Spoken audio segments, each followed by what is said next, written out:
The skies refuse to cry. And Chris Petermens' litigation in the Ashley Collins baby's kidnapping.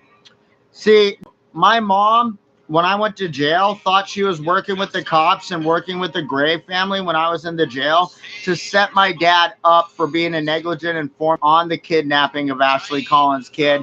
And that way, Chris Peterman could say he was framed. That's why he wanted me dead when something happened to Chelsea Clausen later on, when the Peggy Howe move happened, because my mom was going to wait up there till 016 anyway, so she could come down here and be here to defend Peterman, and he knew that. So he was actually going to litigate for saying that my dad kidnapped a kid as a negligent informant, used CCOM to do it, to frame the police and frame his own bar license, and he was going to go in there live or dead and say that to my father's face, and say it to a judge's face, and say it to a prosecutor's face as a prosecutable charge against Daniel Joseph Boom.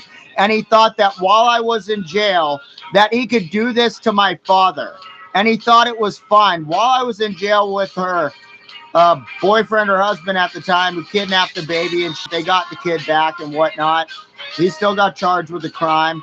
I got some shit from the jail on it. It's just something that Nick wrote to Ashley that I haven't gave in yet, that'll turn into the courts later. But Chris Peterman.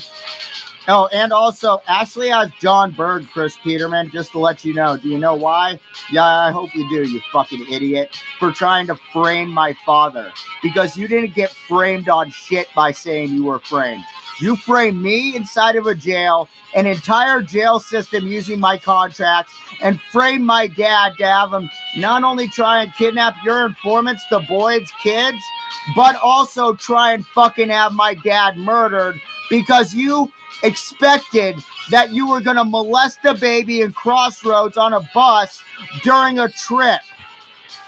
That's what you thought you were going to do, Chris Peterman. And you went all the way back premeditatedly using your bar license to 010 to have bad stories told about. So you think you could act like you got framed and you could act like you were the good guy in the whole fucking situation.